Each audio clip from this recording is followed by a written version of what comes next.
Bismillahirrahmanirrahim. Assalamualaikum warahmatullahi wabarakatuh. Perkenalkan, nama saya Novida Sintia Ma'ruf, NIM 18 17 10 11 18 dari kelas 6 BKIC. Berasal dari Universitas Profesor Saifuddin Zuhri. Saya di sini akan memenuhi tugas ujian akhir semester akhlak tasawuf dengan konsep tentang maqamat dan ahwal. Poin-poin yang saya akan bahas yaitu yang pertama pengertian maqamat, yang kedua pengertian ahwal, yang ketiga contoh-contoh maqamat dan ahwal, yang keempat pengalaman pencapaian maqamat dan ahwal, yang kelima yaitu fungsi maqamat dan ahwal dalam kehidupan sehari-hari. Poin yang pertama yang saya akan bahas adalah pengertian maqamat. Maqam atau maqamat adalah hasil kesungguhan atau perjuangan terus-menerus dengan melakukan kebiasaan-kebiasaan yang lebih baik lagi. Secara harfiah, maqamat merupakan jamak dari maqam, yang berarti ialah tempat berpijak atau pangkat yang mulia. Dalam bahasa Inggris, maqamat dikenal dengan istilah strategis atau yang berarti tangga. Sedangkan dalam ilmu tasawuf, maqamat berarti kedudukan hamba dalam pandangan Allah berdasarkan apa yang telah diusahakan, baik melalui ridhoyah, ibadah, dan mujahadah. Di samping itu, maqamat berarti jalan panjang atau fase-fase yang harus ditempuh oleh seorang sufi untuk berada sedekat mungkin dengan Allah Subhanahu wa Ta'ala. Maqam yang dilalui oleh seorang hamba harus melakukan dengan sungguh-sungguh dalam melakukan sejumlah kewajiban yang harus ditempuh dalam jangka waktu tertentu. Seorang hamba tidak akan mencapai maqam berikutnya sebelum menyempurnakan maqam sebelumnya. Poin yang kedua yang saya akan bahas yaitu contoh-contoh maqamat atau tahapan-tahapan maqamat. Menurut Imam Al-Ghazali dalam kitabnya Ihya al-Ulum al-Din mengatakan maqamat yaitu ada 8 tahapan. Yaitu yang pertama taubat, yang kedua sabar, yang ketiga zuhud, yang keempat tawakal, yang kelima mahabbah, yang keenam ma'rifah, yang ketujuh ridho. Namun adanya penyebutan maqamat yang berbeda-beda. Namun ada maqamat yang telah disepakati, yaitu taubat, sabar, zuhud, waro, fakir, dan tawakal, dan ridho. Yang pertama yang saya akan bahas itu tentang taubat. Taubat berasal dari bahasa Arab yaitu yatubu, toba, dan yud, dan taubatan, yang berarti kembali dan penyesalan. Sedangkan pengertian taubat bagi kalangan sufi adalah memohon segala ampun atas segala apa yang telah dilakukannya dengan disertai penyesalan dan berjanji untuk tidak melakukan perbuatan itu kembali dengan sungguh-sungguh dan dibarengi dengan melakukan hal-hal atau kebiasaan-kebiasaan kebaikan yang dianjurkan oleh Allah Subhanahu wa Ta'ala. Yang kedua yaitu zuhud. Zuhud adalah suatu sikap yang menekankan untuk meninggalkan ketergantungan jiwa dan duniawi. Zuhud bukanlah tidak ada harta dan duniawi pada diri seseorang. Orang zuhud mungkin kaya, namun hatinya tidak tergantung, di mana biasanya dalam mengartikan secara agama. Mereka lebih bersikap jauh dan mendalam. Mereka pun mempunyai cita tersendiri yang berarti bahwa dalam segala hal baik sikap maupun perbuatan harus diterima dengan tulus. Adapun yang terjadi di luar pinta dan usaha, tetapi semuanya itu datangnya dari Allah Subhanahu wa Ta'ala. Yang ketujuh yaitu ridho, yang artinya secara terminologis yaitu rela atau tidak marah. Pengertian ridho yang demikian merupakan perpaduan antara sabar dan tawakal, sehingga melahirkan sikap mental yang sangat tenang dan senang menerima segala sesuatu dan kondisi. Poin yang kedua yang saya akan bahas yaitu tentang pengertian ahwal.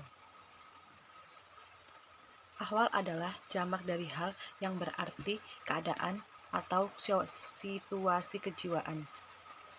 Secara terminologi, ahwal berarti keadaan spiritual yang menguasai hati. Maksudnya hal di sini adalah kondisi sikap yang diperoleh oleh seseorang yang datangnya atas karunia Allah Subhanahu wa Ta'ala kepada yang dikehendakinya, baik sebagai buah amal soleh yang mensucikan jiwa atau sebagai pemberian semata.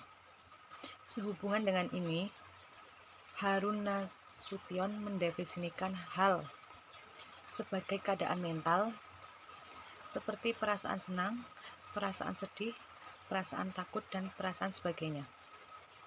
Pada intinya, hal adalah keadaan rohani seorang hamba setelah hatinya telah bersih dan suci. Hal itu berlainan dengan makom.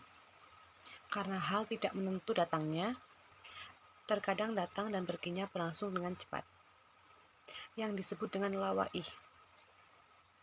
Dan ada pula yang datang atau perginya dengan waktu yang lama, yang disebut dengan bawadih.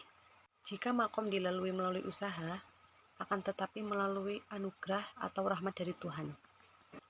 Makom sifatnya permanen, sedangkan hal sifatnya temporer sesuai dengan tingkatan makomnya. Adapun al-hal yang disepakati oleh para sufi, yaitu ada 6. Yang pertama, mukorobah. Arti mukorobah itu ialah merasa bahwa Allah Subhanahu wa Ta'ala selalu mengawasinya. Yang dimaksud mukorobah dalam tradisi sufi adalah kondisi kejiwaan yang sepenuhnya ada dalam keadaan konsentrasi dan waspada, sehingga segala daya pikir dan imajinasinya tertuju pada satu fokus kesadaran tentang dirinya.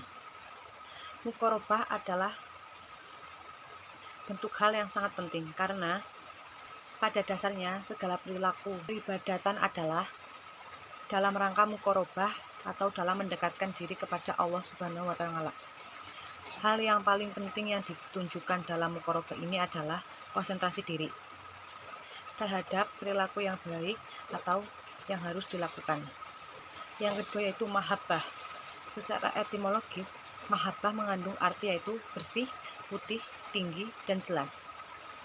Mahabbah atau cinta mengandung arti keteguhan dan kemantapan seseorang yang sedang dilanda rasa cinta pada sesuatu yang tidak akan berpaling atau beralih pada sesuatu yang lain. Yang ketiga yaitu khauf.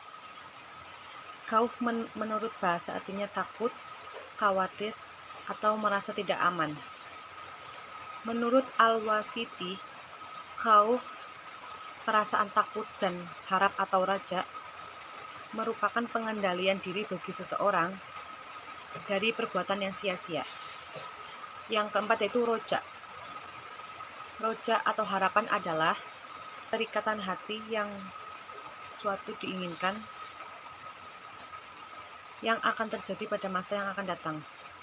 Yang kelima itu sauk atau rindu, merupakan lupaan perasaan individu yang mengharapkan untuk senantiasa bertemu dengan sesuatu yang dicintai. Yang keenam ialah uns atau perasaan sukacita, adalah kondisi kejiwaan di mana seseorang merasakan kedekatan dengan Tuhan.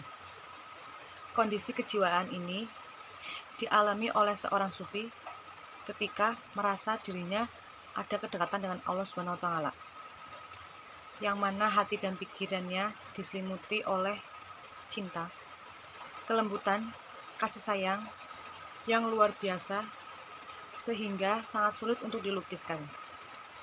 Yang ketujuh ialah tumaninah, adalah ketentraman atau keteguhan hati dari segala hal yang dapat mempengaruhinya. Yang kedelapan itu musyahadah. Musyahadah adalah kehadiran al-haq yang tanpa dibayangkan. Yang kesembilan itu yakin. Yakin dalam terminologi sufi adalah merupakan perpaduan dari ilmu al-yakin, ngain al-yakin, dan hak al-yakin. Ilmu al-yakin dalam terminologi adalah sesuatu dengan syarat adanya bukti. Sedangkan ngain al-yakin adalah sesuatu yang ada dengan disertai kejelasan. Sedangkan hak al-yakin adalah sesuatu yang ada sifat-sifat yang menyertai kenyataan. Adapun pengalaman atau contoh yang memiliki makomat dan ahwal sebagai berikut. Yang pertama adalah orang yang selalu meninggalkan perbuatan dosa besar. Yang kedua yaitu orang yang meninggalkan dosa kecil. Yang ketiga yaitu bertaubat tinggi. Yang keempat yaitu sabar dalam pandangan sufi atau musuh terberat bagi orang-orang yang beriman. Yang kelima yaitu tawakal. Yang keenam itu ridho. Poin yang terakhir yaitu fungsi makoma dan ahwal bagi kehidupan sehari-hari. Yang pertama yaitu sebagai cara mendekatkan diri kepada Allah. Yang kedua yaitu menanamkan kebiasaan-kebiasaan lebih baik lagi dalam kehidupannya. Yang ketiga yaitu sebagai upaya meningkatkan kebaikan semata-mata karena Allah. Yang keempat yaitu untuk membuka hati dan memberi cahaya bagi jiwa yang menuju kesucian. Yang kelima yaitu untuk meningkatkan derajat pengabdian yang tinggi kepada Allah Subhanahu wa Ta'ala. Sekian dan terima kasih. Bila banyak tutur kata yang salah, mohon maaf. Wassalamualaikum warahmatullahi wabarakatuh.